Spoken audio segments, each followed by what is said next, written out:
comment avoir du temps pour cuisiner? Faire la cuisine, laver la vaisselle, essayer des nouvelles recettes. Comment faire ça? Comment le mettre dans la routine? C'est ça qu'on veut savoir. La première étape qu'on va faire, c'est écrire toutes les habitudes de vie qu'on a présentement et avec eux qu'on a le goût d'avoir aussi. Ce que j'ai fait, c'est, on peut voir dans mon livre, que j'ai des petites barres ici. C'est des habitudes de vie que j'ai pas encore. J'ai plusieurs catégories. J'ai l'alimentation professionnelle, l'école, le sport, activité pour maman, activité avec enfant, le ménage. Parce que c'est bien beau de dire « Hey, on veut changer notre alimentation ». Ce qu'on va penser, c'est comment intégrer ça dans notre routine. On n'a pas le temps. Dans mon super livre, plein d'exemples de comment enlever une mauvaise habitude et comment rajouter une bonne habitude. Là, je vais vous parler d'un des trucs que ça parle dans le livre. Rendre ton habitude de vie là, super facile et attirante afin que tu puisses la faire sans même avoir besoin de te forcer. Là, moi, sur ma feuille, j'ai marqué les habitudes de vie que j'avais présentement aussi.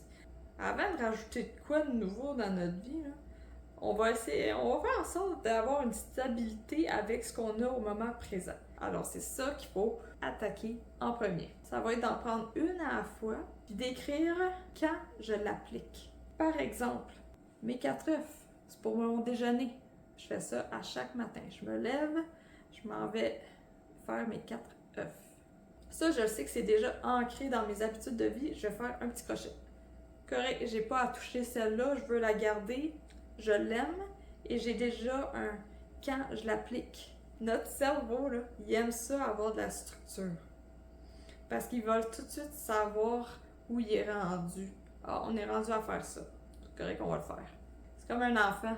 T'sais, un enfant, on implique une certaine routine à notre enfant parce qu'on sait qu'il vit bien là-dedans. Mais on devrait le faire sur nous-mêmes aussi. Alors, c'est pour ça que je t'encourage de prendre les habitudes que tu as présentement et de seulement les structurer. Voir, OK, le matin, je suis plus dedans à faire telle affaire.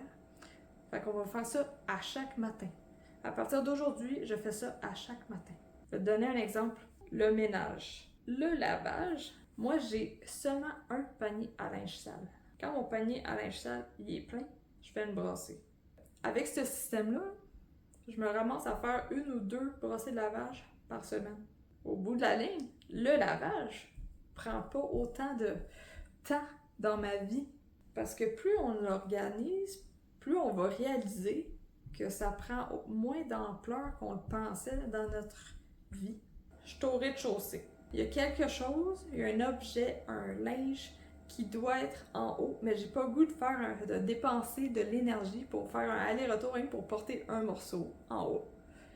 Alors pour optimiser mon énergie, je vais le mettre sur le bord des escaliers.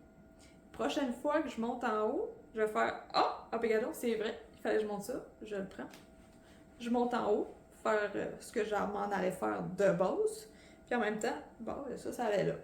C'est dans ce sens-là qu'on veut rendre une nouvelle habitude attirante et facile d'accès et simple. Facile d'accès dans le sens que ça va être dans ton chemin. Genre, si elle est dans ton chemin, t'as pas à dépenser autant d'énergie pour la faire, c'est dans ton chemin. Et facile à faire, c'est ça que je veux dire par y aller par petits pas. Après ça, étape 2. D'un coup, ta base est bien là. Là, on va aller dans les habitudes de vie qu'on veut rajouter dans notre routine. Afin de faire en sorte de mettre les nouvelles habitudes de vie dans notre routine, il faut que ça soit attirant. Il faut que ça soit facile et facile d'accès aussi. Je vais te donner un exemple pour que tu comprennes. Tu n'as pas l'habitude de cuisiner maison.